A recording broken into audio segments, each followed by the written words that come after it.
Un cours en miracle, Fondation for Inner Peace, édition Octave. Je lis chapitre 3, la perception innocente, section numéro 1 et leçon numéro 16. Chapitre 3. Section 1, expiation sans sacrifice. Il faut d'abord qu'un autre point soit parfaitement clair avant que toute trace de peur encore associée au miracle puisse disparaître. Ce n'est pas la crucifixion qui a établi l'expiation, c'est la résurrection. Nombreux sont les chrétiens sincères qui ont mal compris cela.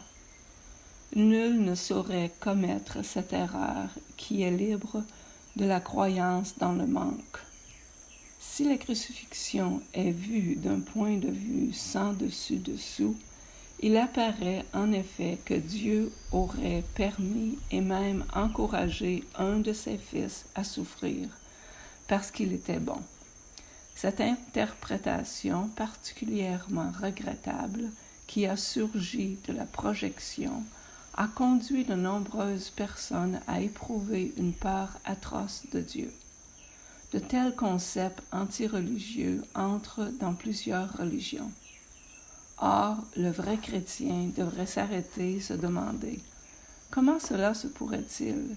Est-il vraisemblable que Dieu lui-même soit capable du type de pensée qui, ainsi que ses propres paroles l'ont clairement énoncé, est indigne de son Fils? »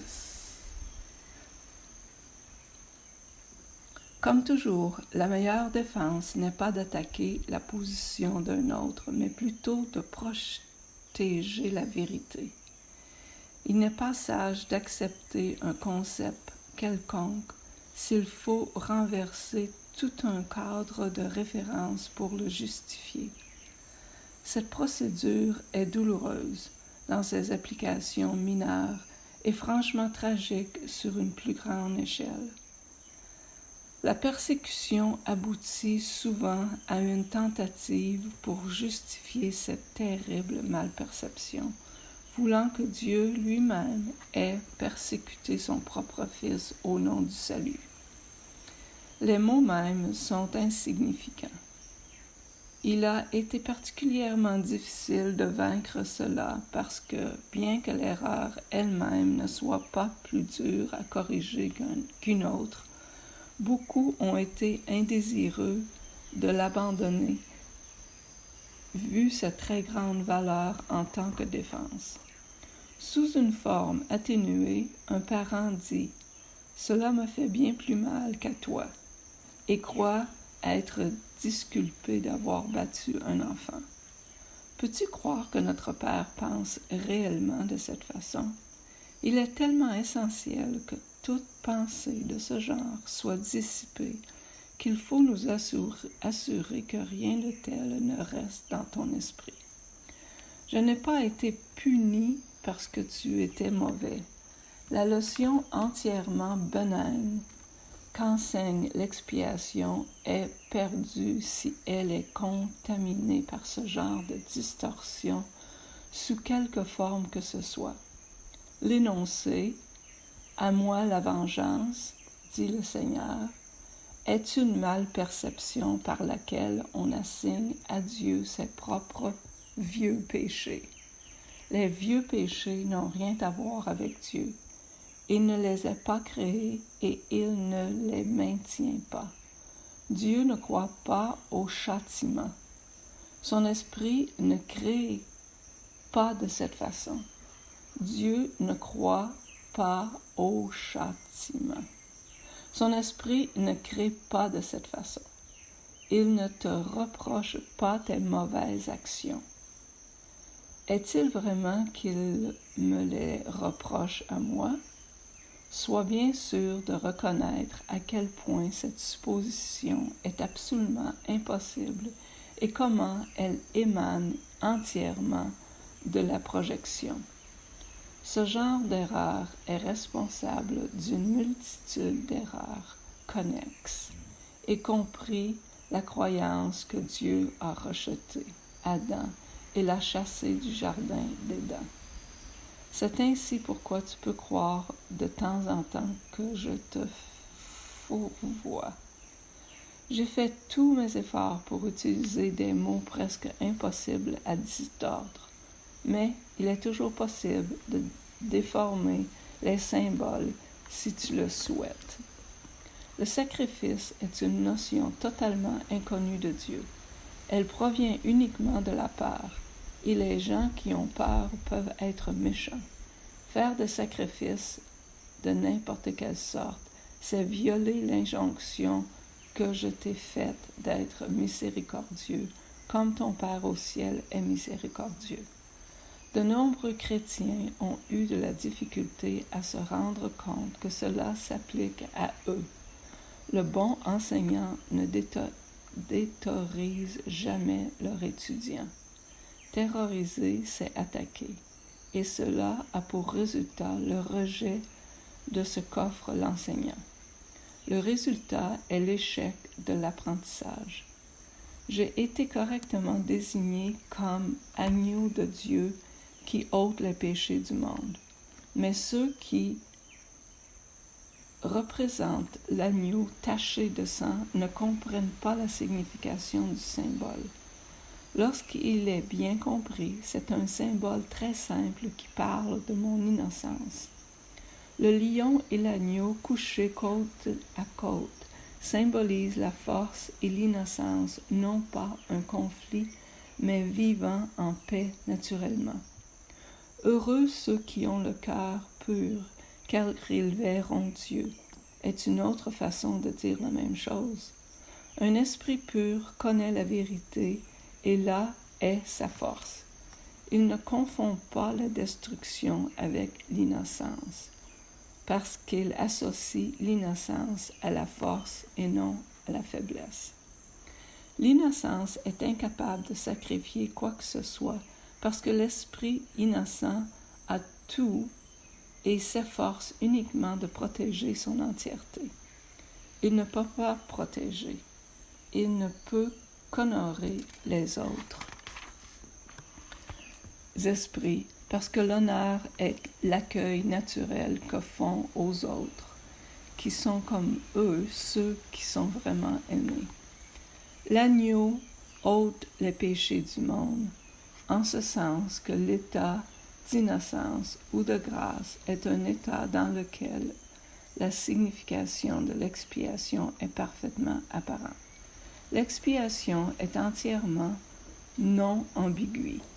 Elle est parfaitement claire parce qu'elle existe dans la lumière.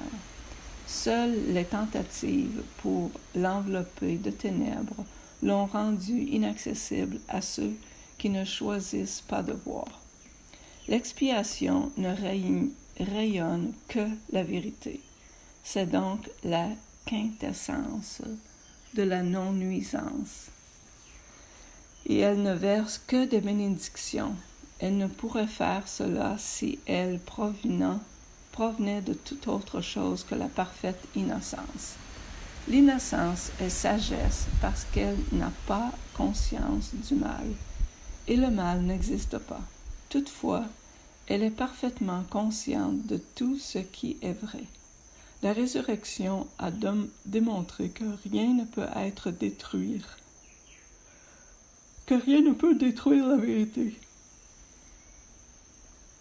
Le bien peut résister à toute forme de mal, comme la lumière abolit les formes de ténèbres. L'expiation est donc la leçon parfaite. C'est la démonstration finale que toutes les autres leçons que j'ai enseignées sont vraies. Si tu peux accepter cette seule généralisation maintenant, il n'y aura pas besoin d'apprendre de nombreuses leçons moins importantes. Tu es délivré de toutes les erreurs si tu crois cela. L'innocence de Dieu est l'état véritable de l'esprit de son Fils. Dans cet état, ton esprit connaît Dieu, car Dieu n'est pas symbolique. Il est un fait. Connaissant son Fils tel qu'il est, tu te rends compte que l'expiation, et non le sacrifice, est le seul don qui convienne à l'autel de Dieu, où rien d'autre que la perfection n'a sa place. Ce que les innocents comprennent, c'est la vérité.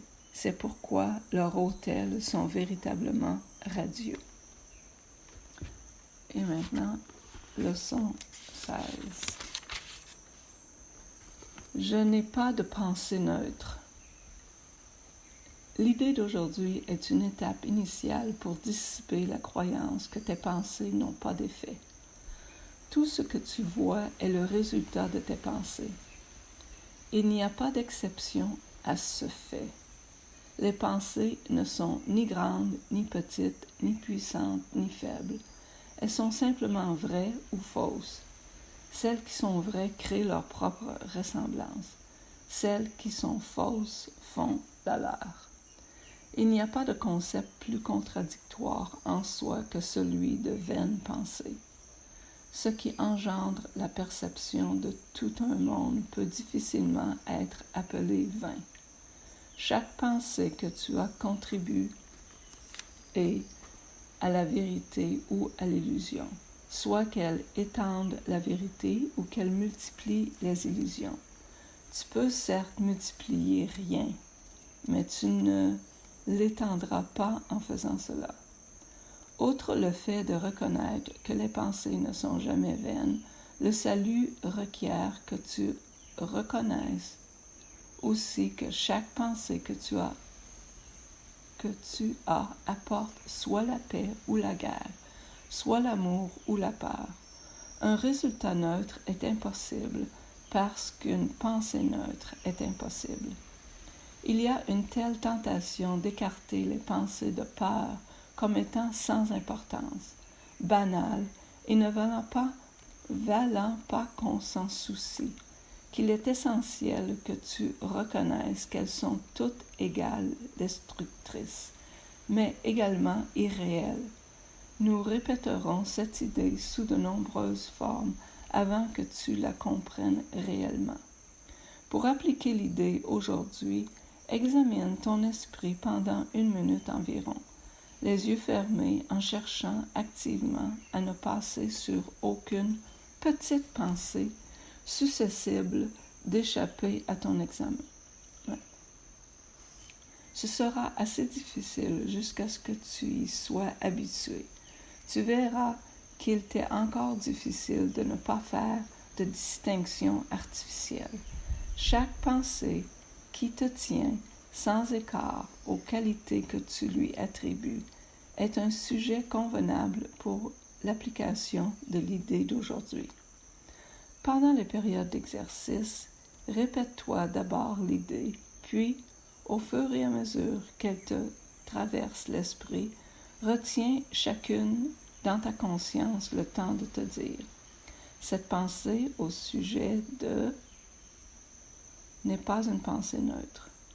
Cette pensée au sujet de n'est pas une pensée neutre. » Comme d'habitude, utilise l'idée d'aujourd'hui chaque fois que tu as conscience d'une pensée particulière qui provoque un malaise. Dans ce but, la forme suivante est suggérée. Cette pensée au sujet de n'est pas une pensée neutre, parce que je n'ai pas de pensée neutre. 4 ou 5 périodes d'exercice sont recommandées. Si tu trouves qu'elle demande relativement peu d'efforts, si tu es tendu, 3 suffiront. La durée de la période d'exercice devrait aussi être réduite s'il y a un malaise. Merci.